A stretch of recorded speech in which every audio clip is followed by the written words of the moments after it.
Hello everyone, আসসালামু আলাইকুম। কেমন আছো তোমরা সবাই? আশা করি তোমরা অনেক ভালো আছো, আর আমিও আল্লাহর রহমতে অনেক ভালো আছি।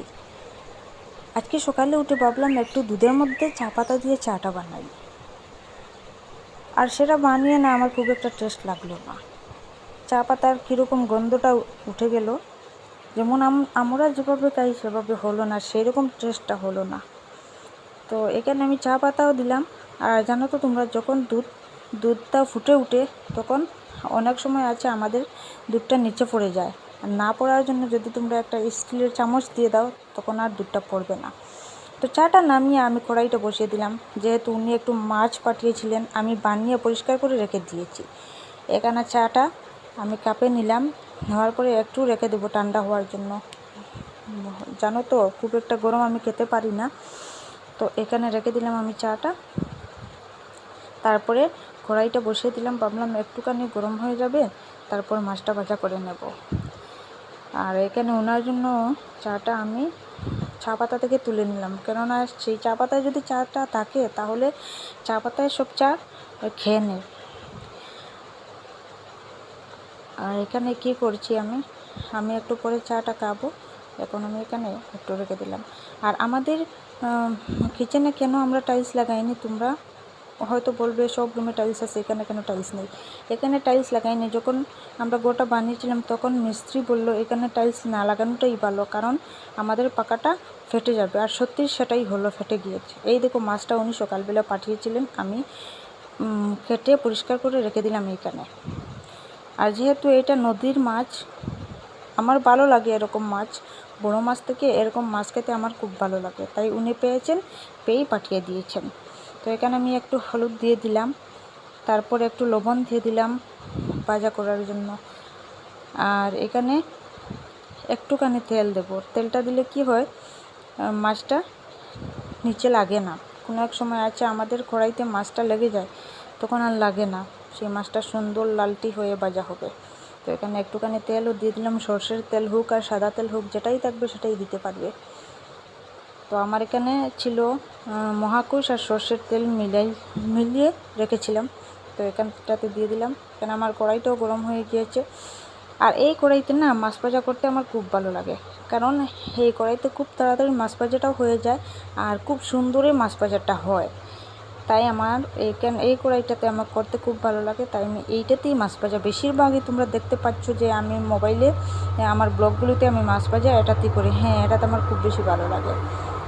তো এখানে আমি একটা একটা করে মাছটাও দিয়ে দিলাম, তারপরে একটা একটা করে তুলে নেবো। এখানে শুধু এগুলো মাছ না, ওর মেয়েদের জন্য মাগুরও আছে, আর মাগুর সেগুলো মাছ আমি খাই না, আমি শুধু এগুলোই খাই। আর মাগুর খায় ওর মেয়েরাও খায় আর ওর বাবা খায়, তারা তিনজনই খায়, আমি খাই না, আমি শুধু এগুলোই খাই। তো জানি না কেন আমার জানি না একটু ঘৃণা করে মাগুর মাছ খেতে, কালো হয়ে বলে। আর এই মাছটা এখানে হয়েও গেছে একটুখানি, আর ফিরিয়েও দিয়েছি। তারপরে আর কি করব, রান্না করব। সকালে উঠে তো সর্বপ্রথম আমি এই কাজটা শুরু করলাম, যখন উনি চলে যাবে অফিসে ভাবলাম। আর আমরা জানো তো শুধু একটাই তরকারি রান্না করি, কারণ হচ্ছে যে আমরা দুটা যদি রান্না করি তাহলে দুটা একসঙ্গে তো দুটাই নিবে। তারপর দুপুরে যদি খাই, রাত্রে সেই তরকারি আর খাওয়া হয় না, তখন নষ্ট হয় তরকারিটা। তাই আমরা একটা করে তরকারি বানাই।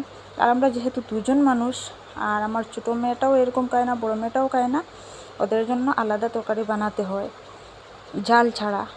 তো আমরা একটু ঝাল খাই, তারপরে ওরা খেতে পারে না।